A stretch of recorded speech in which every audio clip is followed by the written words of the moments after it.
Dear students, मैं self doctor Akhilesh Kumar. Chromatography का जो सेकंड ईयर का अपना जो लास्ट टॉपिक है इसमें इस चैप्टर में वो है इलेक्ट्रोफोरेसिस या इलेक्ट्रोक्रोमेटोग्राफी। जब किसी कोलाइडी विलयन में इलेक्ट्रोड लगाकर विद्युत धारा प्रवाहित की जाती है तो कोलाइडी कण इलेक्ट्रोड की ओर गमन करते हैं, अर्थात कोलाइडी कण एक वैद्युत आवेशी कण की भांति कार्य करते हैं। यह घटना इलेक्ट्रोफोरेसिस कहलाती है। यानी आपके जब इलेक्ट्रोड लगाओगे उसमें आप प्लस और माइनस चार्ज लगाते हैं। सैंपल एप्लीकेशन में आप उसको, जैसे इस डायग्राम में आप अभी थोड़ा समझेंगे, मैं क्या होता है कि जो पॉजिटिव और नेगेटिव जो चार्ज होते हैं आपके कोलाइडी सॉल्यूशन में, वो अपने से विपरीत डायरेक्शन में क्या करेंगे, मूवमेंट करते हैं, और यानी इलेक्ट्रोड की तरफ क्या करेंगे, गति करते हैं। तो ये वैद्युत आरेखी कण आवेशी कण की भांति कार्य करते हैं। ये क्या हो गई, इलेक्ट्रोफोरेसिस की घटना कहलाती है।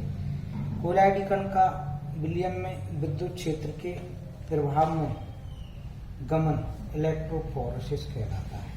यानी आपके विद्युत जो इलेक्ट्रोड के साथ इसको कर रहे हैं तो विद्युत क्षेत्र के प्रभाव में काम कर रहा है वो। यदि कोई आप इलेक्ट्रोड करोगे जब ही वो क्या होंगे, उस डायरेक्शन में जाएंगे। इसलिए कोलाइडी कण का विलयन में विद्युत क्षेत्र के प्रभाव में गमन इलेक्ट्रोफोरेसिस कहलाता है। Type of electrophoretic method.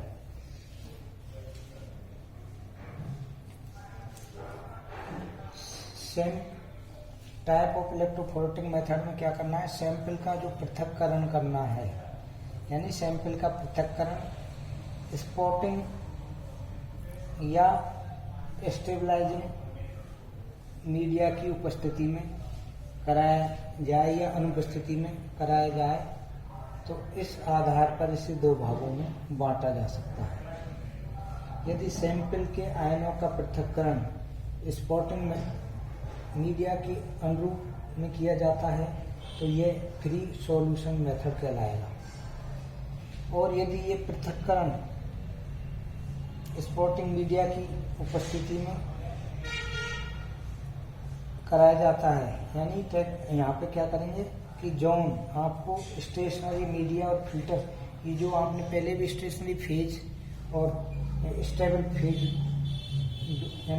Stationary phase और मूवेबल फेज जो काम में ली थी, उनके आधार पर इनको क्या कर रखा है, इसकी स्पॉटिंग मेथड के आधार पर और आपके उसके पृथक्करण के आधार पर इनको इन्होंने क्या किया है, जोन में बांट दिया अलग अलग। इलेक्ट्रोफोरेसिस मेथड या तो स्टेशनरी स्टॉपिंग मीडिया जैसे फिल्टर पेपर है। स्पॉटिंग मीडिया मतलब आपके कोई फिल्टर पेपर पे आपने उस सैंपल का वो लिया, उसके बाद आप इसको क्या करेंगे, इलेक्ट्रोफोरेसिस मेथड से अलग करेंगे, तो वो आपके क्या कहलाएगा, स्पॉटिंग फ्री सॉल्यूशन मेथड। और यदि उसको आप इस तकनीक की अनुपस्थिति में करेंगे तो फिर वो क्या हो जाएगा, दूसरा। तो स्पॉटिंग और सपोर्टिंग यानी दो अलग अलग मेथड हो गए एक तरह से इसको। तो ये पूरी जो टेक्निक है, यदि पृथक्करण किसी स्पॉटिंग मेथड पर कराया जाए तो फ्री सॉल्यूशन में माने जाने वाली तकनीक प्रायोगिक कठिनाइयाँ नहीं आएंगी, क्योंकि उसमें जब फ्री सॉल्यूशन किया है तो उसमें आपको इस तरह की, इस विधि में आयनों का पृथक्करण विद्युत धारा प्रवाहित करने पर किया जाता है। स्पॉटिंग मीडिया यानी आपको इस टेक्निक में क्या हो रहा है कि आपने जो स्पॉटिंग मेथड पे यदि आपने उसमें क्या ले लिया कि फ्री सॉल्यूशन लिया, तो फिर आपको इस तरह की कठिनाइयाँ नहीं आएंगी इस स्पॉटिंग मेथड में। जबकि टाइप ऑफ सपोर्टिंग मीडिया, दूसरी जो क्रोमेटोग्राफी की इसकी टेक्निक है, जोन इलेक्ट्रोफोरेसिस के नाम से भी जानी जाती है। कई प्रकार की होती है, जैसे सॉलिड सपोर्टिंग मीडिया काम में लें, या आप फिल्टर पेपर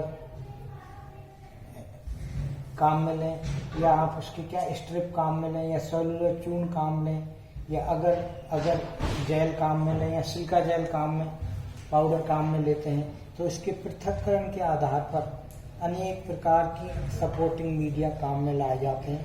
मुख्यतः फिल्टर पेपर सपोर्टिंग मीडिया के रूप में अधिक प्रयोग में लिया जाता है। यानी आपके कोई से भी सपोर्टिंग मीडिया ले सकते हैं, जैसे सोलो चून है, अगर जेल है, सिलिका जेल है, या एसीटेट फिल्टर पेपर का एसीटिक एसिड है, या आपके सॉलिड सपोर्टिंग, कोई भी सॉलिड सपोर्टिंग मीडिया काम में ले सकते हैं। तो इसके आधार पर इसको क्या बोला, सपोर्टिंग मीडिया काम में लाए। इसलिए फिल्टर पेपर आपको क्या कर रहा है, सपोर्ट कर रहा है। वहाँ पर आपने इन जेलों का काम में लिया। जब इलेक्ट्रोफोरेसिस में फिल्टर पेपर सपोर्टिंग मीडिया के रूप में काम में लेते हैं, तो ये फिल्टर पेपर इलेक्ट्रोफोरेसिस कहलाता है। यदि आपने सपोर्टिंग मेथड में क्या काम लिया, फिल्टर पेपर काम ले लिया।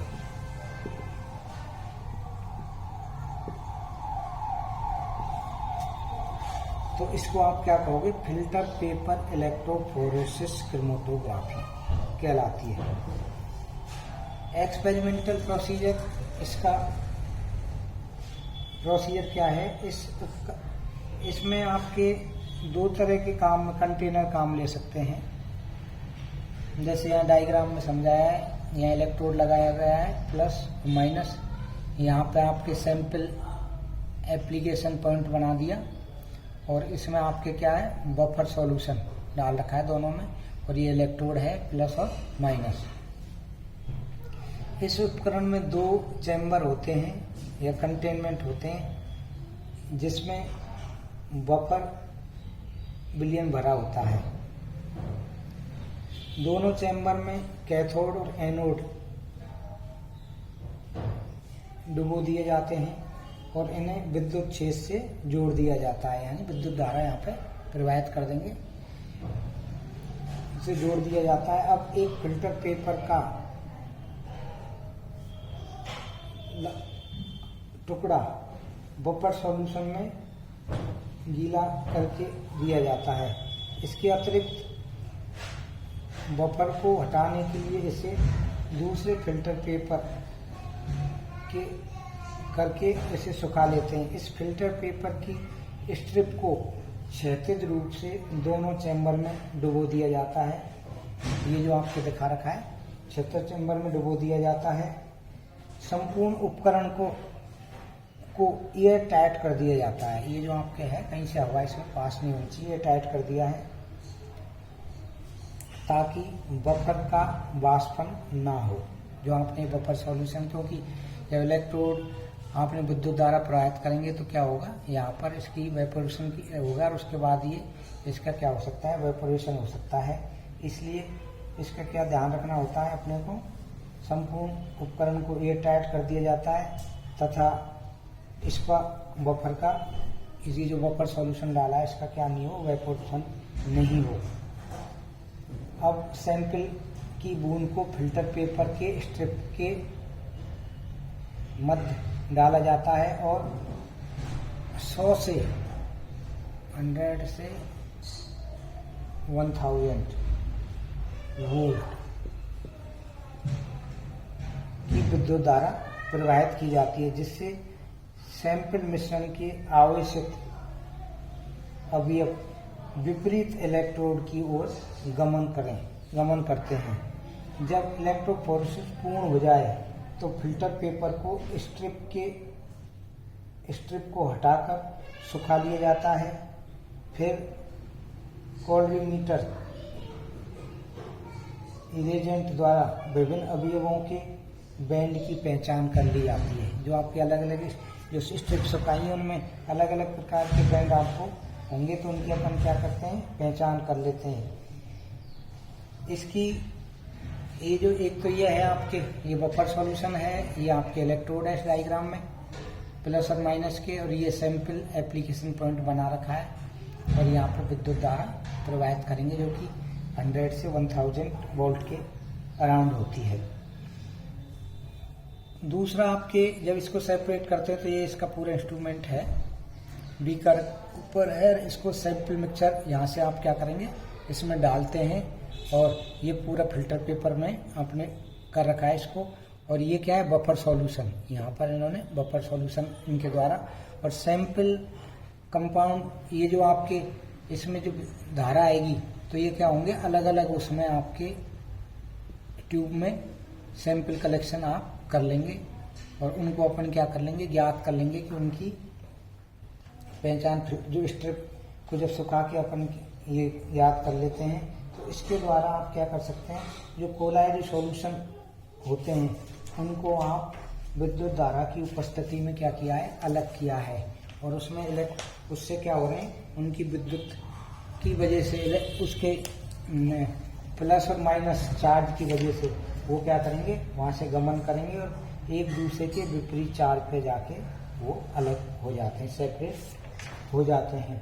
ये टेक्निक स्पेक्ट्रोग्राफी में बहुत ज़्यादा डिटेल में नहीं है आप लोगों के, क्योंकि इलेक्ट्रोफोरेसिस आप पहले भी कोलाइड विलियन में फर्स्ट ईयर में आपने देखा होगा, उसमें भी इस विधि से सेपरेट करने का एप्लीकेशन ऑफ इलेक्ट्रोफोरेसिस या जॉन इलेक्ट्रोफोरेसिस आजकल ये विधि मुख्य रूप से क्लिनिकल और के लिए बहुत वरदान यानी केमिस्ट के लिए बहुत ज़्यादा उपयोगी है, जिसका प्रयोग बायोलॉजिकल मटेरियल या बायोकेमिस्ट्री में अवयव की पहचान के लिए किया जाता है।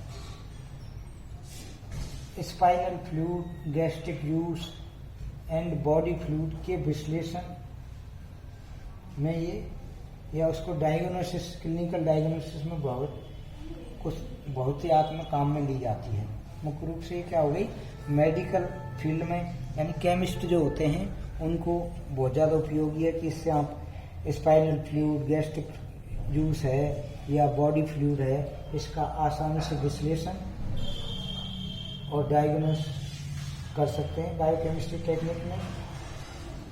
और माइक्रो जो कई जगह वो होते हैं मॉलिक्यूल उनको भी इसको क्या पता लगा सकते हैं कि किस तरह कितनी इस क्वांटिटी में या इसके हैं, या आपके अल्कोहल, न्यूक्लिक अम्ल, amino acid, organic acid, carbohydrate इनका डिफरेंशिएट करने में यानी इनका विविधीकरण में भी इस टेक्निक का काम में लेते हैं। आजकल प्रत्येक लैब में इस तकनीक का उपयोग सीरम प्रोटीन के पृथक्करण में किया जाता है तथा प्रोटीन व अन्य सामान यानी मैक्रोमोलिक्यूल की पहचान में भी इसका बहुत ज़्यादा उपयोग हो रहा है। तो यानी ये बायोकेमिस्ट्री के लिए ये टेक्निक बहुत ही महत्वपूर्ण और उपयोगी है, क्योंकि जितने भी आपके लैब के जो टेस्टिंग होती है उनमें इनको क्या कर सकते हैं आप आसानी से काम ले सकते हैं। तो ये क्रोमेटोग्राफी का जो पहला चैप्टर था इसमें जनरल इन्फॉर्मेशन भी थी आपको कि क्रोमेटोग्राफी क्या है, उनकी क्या क्या यूज हैं। उसके बाद इसकी आपने paper chromatography, thin paper chromatography और एब्जॉर्बेंट, स्टेशनरी फेज इन सभी को अपन ने बहुत ध्यान से समझने की कोशिश की। और कोई भी इस तरह की इसमें आपको कहीं प्रॉब्लम अधिशोषण क्रोमेटोग्राफी है या गैस क्रोमेटोग्राफी है, पेपर या कॉलम में यदि कोई इस तरह की प्रॉब्लम आते हैं तो मेरे से आप डायरेक्ट ऑनलाइन डिस्कस कर सकते हैं। धन्यवाद।